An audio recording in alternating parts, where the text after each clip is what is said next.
Ayyaanni fiichee Cambalaalaa iddoo qooda fudhattoonni adda addaa argamanitti magaalaa Finfinneetti bifa miidhagaan kabajamee jira. Ayyaanni fiichee Cambalaalaa ayyaana jibbinsi itti lagatamuu fi jaalalli itti lallabamu ta'uu sadarkaa kantiibaa Achaanaatti hoogganaan biiroo hojii fi ogummaa magaalaa Finfinnee obbo Miiliyoon Maatiyoos himanii Itoophiyaan biyya duudhaa fi hambaalee killayyaatiin badhaate ta'uu ibsanii jiru.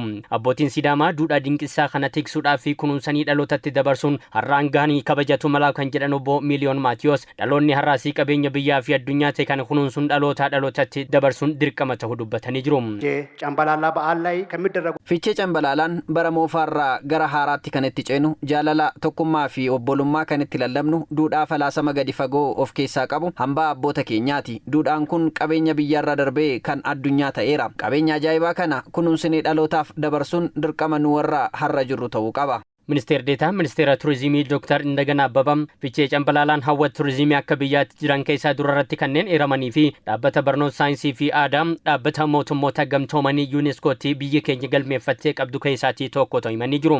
Falaasama abbootii Sidaamaa kan jijjiiramuu baraa ittiin baran abdii fi hegeree ittiin raagan duudhaa waloomaa fi obbolummaa ta'us dubbatanii jiru. fiichee Cambalaalaa እጅግ ረቂቅ በሆነ fiichee Cambalaalaan beekumsa gadi fagoo ganamaa abbootii keenyaati. Abbootiin Sidaamaa kaleessa falaasama ajaa'ibaa kana biyya keenyaa fi addunyaafis gumaachaniiru. Ministeerri Turizimii qabeenya ajaa'ibaa kana kunuunsinee humna hawwata tuuristii guddaa taasifachuun biyya keenyaaf bu'aa akka buusu gochuu irratti xiyyeeffannoo olaanaan hojjechaa jira. Sabni Sidaamaa uummata beekumsa aadaa fi ogummaa mataa isaa qabu waqtii lakkoofsa baraa ofii qabaachuu eeruun qabeenya turizimii abbootiin keenya nu dhaalchisan kana jabeessuun beekumsii fi ogummaan addaa kun dhalootaa dhalootatti darbuu akka itti fufuuf jabaatanii kan hojjetan ta'uu ibsanii jiru. Ministeerri Deetaa Ministeera Aadaa fi Ispoortii Profeesar Nabiyyuu Baay'ee gama isaaniitiin Itoophiyaan beekumsaa fi falaasama ganamaatiin badhaatee biyya uummata eenyummaa ofii tikfachuudhaan kabajaan jiraatee as ga'e biyya seena qabeettii ta'uu ibsanii jiru.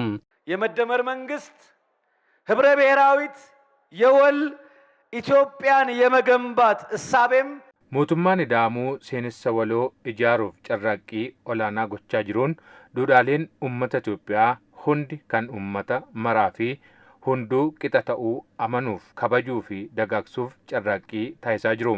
Fiichee Cambalaalaa fi ayyaanonni biroo Finfinneetti kabajamuun agarsiistuu ijoora. Duudhaalee kanneen keessaatii fiichee Cambalaalaan tokko ta'uu kan yaadachiisan Profeesar Nabiyyuun mootummaan ida'amuu Itoophiyaa walqixxummaan eenyummaa sabootaa biyyattii keessatti dagaagee fi mirkanaa'ee ijaaruudhaaf xiyyeeffannoo olaanaan hojjechaa jiraachuu himanii jiru.